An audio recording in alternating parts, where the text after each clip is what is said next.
Маршал Чуйков урамы. Ул 2 тапкыр Советлар Союзы герое исеменә лаек булган кеше. Аның батырлыклары турында әле һәркем дә белеп бетерми. Шуңа да бүгеннән автобуста Бөек Ватан сугышы геройлары турында мәгълүматлар ишетергә мөмкин. Танылган 62-нче армия белән идарә итеп, ул 180 көн һәм төн Сталинград өчен көрәшкән. Мәгълүмат рус һәм татар телендә яңгырый. Аудио язма 1 минутлык.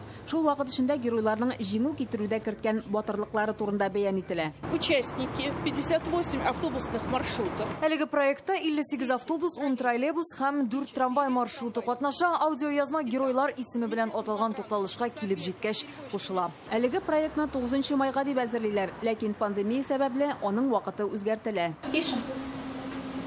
Улица Бондаренко названа в честь партийного и общественного деятеля. Бу фикерне КФУ мөгаллимнәре һәм студентлары тәкъдим итә. Проектны тормышка ашыру өчен 2 ай эшлиләр. Бөек Ватан сугышы геройлары тарихы университет студиясендә языртыла. Сибгат Хаким, Николай Читаев, Михаил Девятаев барлыгы 30дан артык герой. Текстларны студентлар укый. Более 70 улиц. Казанда Бөек Ватан сугышы геройлары исемен йөртүче 70 урам бар. Без алар арасыннан Каһарман исеме белән аталган 33 тукталышны сайлап алдык. Бөек Ватан сугышы геройлары тарихын бүген беренче тапкыр пассажирлар ишетте. Проектка уңай бәя бирәләр. Әйбәтинде, яшьләрдән белеп торсын, өйрәнсеннәр.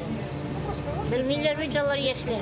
Я вообще из Волгограда. Мин үзем Волгоградтан килдем. Бу идея миңа ошады. Бездә әле мондый проект юк. Многократно будет повторяться. Әгәр аны күп тапкыр тыңласаң, исеңдә кала. Без аны кирәк булмаса өйдә китап ачып укып утырмыйбыз бит. Геройлар маршруты проекты Бөек җиңүнең 75 еллыгына багышлана. Киләчәктә аудио язмалар яңгыраячак маршрутлар санын арттыру күздә тотыла.